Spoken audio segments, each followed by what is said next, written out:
DeFi is short for decentralized finance. It's a sort of industry segment in crypto. I like to think about it as crypto's financial sector. These are the applications that are trying, as we speak, to remake the financial system on the trust layer and help bring about the Internet of Value. The two most common types of decentralized finance applications are borrowing and lending platforms, like banks, and automated market makers, or AMMs, which are like exchanges. Borrowing and lending platforms first started building on Ethereum back in 2017. Projects like Compound and MakerDAO understood that if borrowing and lending services could be introduced to the blockchain, the crypto ecosystem could start to rebuild and improve upon the traditional financial sector. What types of services do we need in a financial system? Well, we need payments. That comes natively on the blockchain, as we can send crypto from address to address very easily. Then we need ways to pool together money and capital so we can make loans. This is a critical role in any healthy financial system to help drive economic growth. People with good ideas or productive potential need a way to borrow money to fund themselves so they can execute on those things now and then repay later. In order to borrow money, we need to have other people willing to lend it. Today, banks take that function.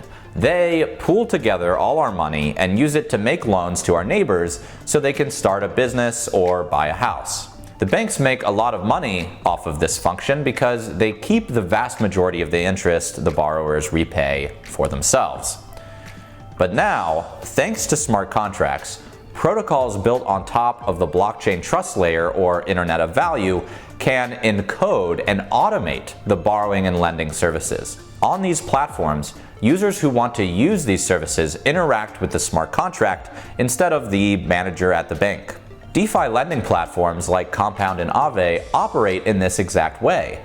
They incentivize users on the Internet of Value to deposit their crypto assets into lending pools. Other users that want a loan can then use the protocol to borrow from these pools and pay back interest. And guess what? Because there's no bank manager in the equation, the great majority of the interest paid by the borrowers goes straight to the depositors. The attractive rates bring in more depositors and the ecosystem grows.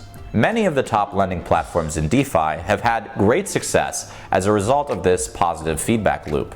That's network effect in action. In addition to payments and lending, there's another piece of critical infrastructure needed in any financial system: the ability to swap or trade one asset for another. In other words, an exchange. Building an exchange that's native to the blockchain layer and the Internet of Value is a bit more difficult than it might seem. Earlier versions, like EtherDelta, attempted to have users trade directly with each other, but this resulted in a very poor user experience, and EtherDelta was eventually brought down by charges from the SEC. However, in 2019, a new approach to creating a decentralized exchange emerged in the form of Uniswap. Uniswap took the novel approach of creating what's known as liquidity pools to store liquidity for each exchange pair. Now, what does that mean? Liquidity is what allows users to trade one asset to another. To use a simple example, if I want to trade $100 for 100 bananas, there better be enough bananas on the store or the market shelves. In centralized exchanges, the exchange itself ultimately provides this liquidity to their users so they can trade one asset to another. This is also called being a market maker, because we are making a market for the two assets by supplying each one and letting people trade between them as they wish. In the previous example, the grocery store is a market maker for the bananas. But Uniswap isn't centralized. It's just a bunch of smart contracts deployed on Ethereum. So where does it get liquidity from? Well, Uniswap provides specialized smart contracts that crypto users can interact with to actually provide this liquidity themselves into what's called a liquidity pool.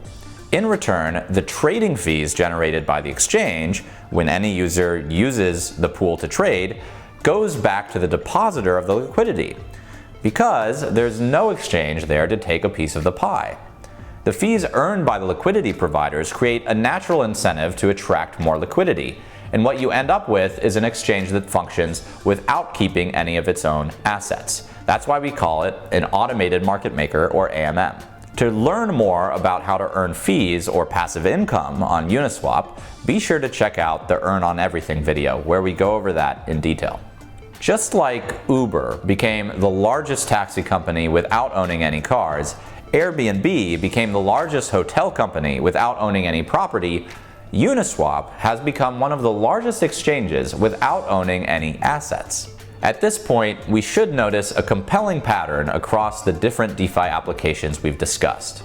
In each of these applications, payments, borrowing, lending, and exchanges, we've taken out the man in the middle and given additional benefit to the users themselves.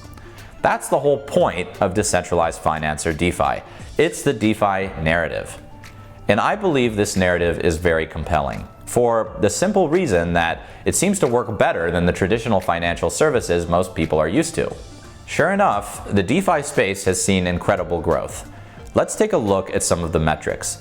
I've included the resources for you below so you can track these DeFi metrics for yourself as well. On this chart, we can see the total value locked in DeFi protocols. This includes liquidity provided on AMMs like Uniswap, as well as tokens pooled for borrowing and lending on protocols like Aave and Compound. It's the total value of crypto assets held on these networks. DeFi has been a huge boon to the crypto ecosystem for a couple of reasons. Chief among them is they've given crypto assets some native productivity. With DeFi, almost any asset can be used to provide some form of yield, either by depositing into lending pools or locking into AMMs to provide trading liquidity. We'll talk a little bit more about each of these in the Earn on Everything video. DeFi has also attracted a lot of outside money into the crypto ecosystem, for the simple reason that the yields in DeFi are very attractive. Of course, this is in large part thanks to the fact that the applications themselves are able to be much more efficient, operating without the need for intermediaries and natively on the internet of value. DeFi is a constantly growing and evolving area of the crypto ecosystem. I find it very exciting, not least because of the value being created. If you are considering making an altcoin allocation within your crypto assets portfolio after watching this previous video, I would strongly encourage you to take a look at crypto assets in the DeFi sector. Broadly speaking, DeFi represents an incredibly attractive use case where there is a lot of value and buzz being created. I still think there is massive potential in many of these projects, including, but not limited to, Uniswap, Aave, Compound, MakerDAO, Bancor, and many, many others.